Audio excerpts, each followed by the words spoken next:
Guys,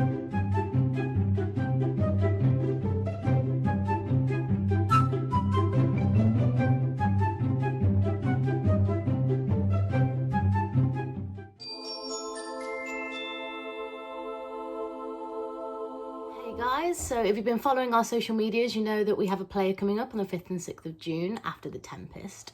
We thought that it might be a good idea just to have a little recap over the events of the actual Tempest, just so when we're talking about stuff in the play, if you've not heard of it before, you'll know what we're talking about. So the Tempest is a story of shipwreck and magic. To give some context of the Tempest, I'm going to rewind to events that happened before the start of the actual play. So this is stuff that happens in the past that leads up to the start of The Tempest by William Shakespeare. So let's start with Prospero. Prospero was the Duke of Milan, and he was very powerful. However, he decides to disregard his duty and to study the art of magic. Whilst he does this, his brother Antonio assumes the role of Duke of Milan. His brother Antonio then becomes very power crazy and orders Prospero and his infant daughter Miranda to be banished. Now, Prospero and Miranda are set adrift on a small raft. A nice fella named Gonzalo, who was one of Prospero's old advisors, snuck them some food and Prospero's most prized possession, his magic book. Gonzalo's a nice guy. And by either luck or fate, they ended up washed up upon the shores of an island. Now, on this island already is Caliban, who is a native and is described as looking fish-like and like a monster. Loads of different productions have taken this in loads of different ways. So Caliban's there, and also a whole host of spirits, and Ariel, who is the only named spirit in the play. Side note, Caliban's mother, who is referred to as Sycorax, locked Ariel in a tree and then died, leaving her trapped in there. And Ariel remained in that tree for years until Prospero discovers her and lets her out with magic. Now, Prospero then goes on to enslave both Caliban and Ariel, who serve him from then on. So he shows particular disdain to Caliban because Caliban attempted an attack on Miranda a few years into them living on the island. So that's just something to bear in mind. So Caliban was not treated nicely. And this takes us to the beginning of the play. So we're finally there. After finding out that his brother Antonio was sailing nearby, so Prospero summons a giant storm with the help of Ariel and takes down Alonso's ship with all the crew on board, including Ferdinand, who is Alonso's son. On that ship was also Trinculo, who was a drunken jester, and also Stefano, who was a drunken butler. So that's important to remember for when you're watching After the Tempest, for those character names. So all become washed up on the shore and scattered around the island, so that all at different parts of the island have been split up. Ferdinand is sort of walking around for a little bit, feeling a little bit sad for himself, until he sees Miranda, instantly falls in love with her, and Miranda is exactly the same. She falls in love with him. They are head over heels. But Prospero, he does approve of the love that they have for each other, but to test them and prove Ferdinand's love for Miranda, he enslaves Ferdinand just as a test. And after secretly watching Miranda and Ferdinand exchange vows, he releases Ferdinand, Prospero does, and consents to their marriage.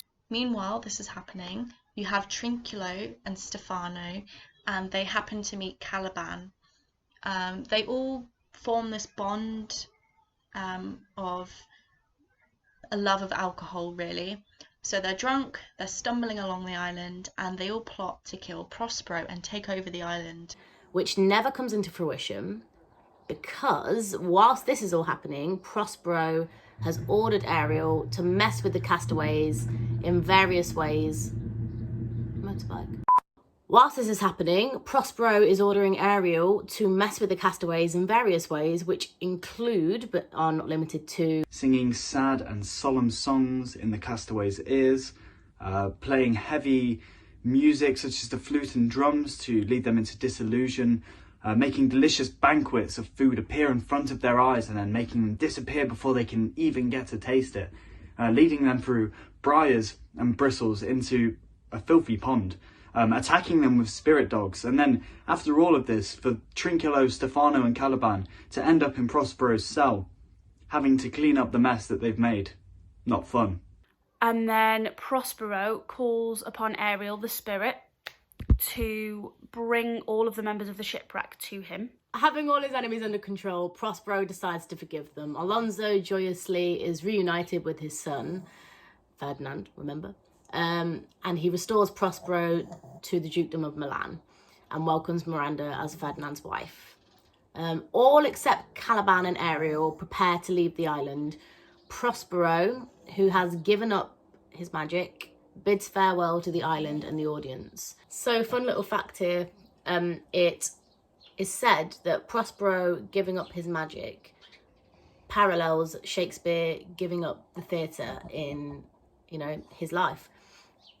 Because The Tempest was actually one of the last plays that Shakespeare ever wrote. I think actually it might be the last. So just a little fun fact there, that a lot of people believe Prospero to be a parallel of Shakespeare. So yeah, that's The Tempest in a nutshell. He gives up magic and they leave the island. But here's a question. What happens after magic dies? So what happens in 20 or 500 years' time, depending on your perspective? What happens when there is no more magic? You will have to tune in on the 5th and 6th of June at 7 p.m. to watch. We're going to be there, aren't we? The 5th of June, we've got the red cast, which includes myself as Stefano. And on the 6th of June, we have the blue cast premiering. We hope you tune in to see what we get up to in our last production of our third year at university. Thank you. Hello there. I bet you thought this video was over. It's not. My name is Sarah and I also play Prospero but in cast red. And basically I've just finished editing this video and there are so many bloopers I can't help but put them in. So here's some bloopers. Enjoy.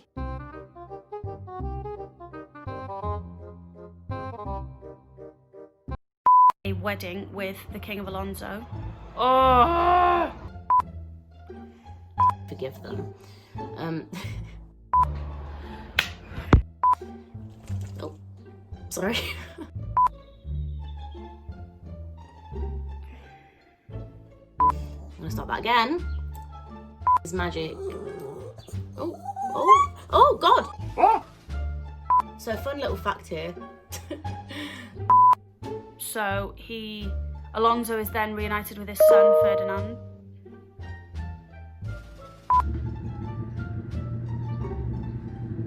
So, we can wait.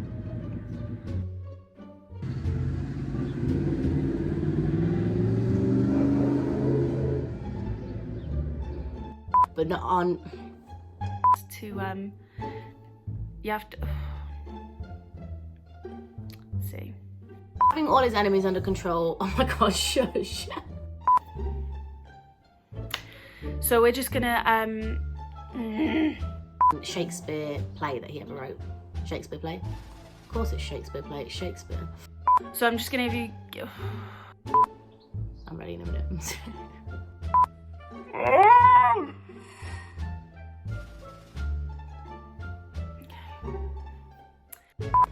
Alonso is joyously. Alonso is joyously. Why?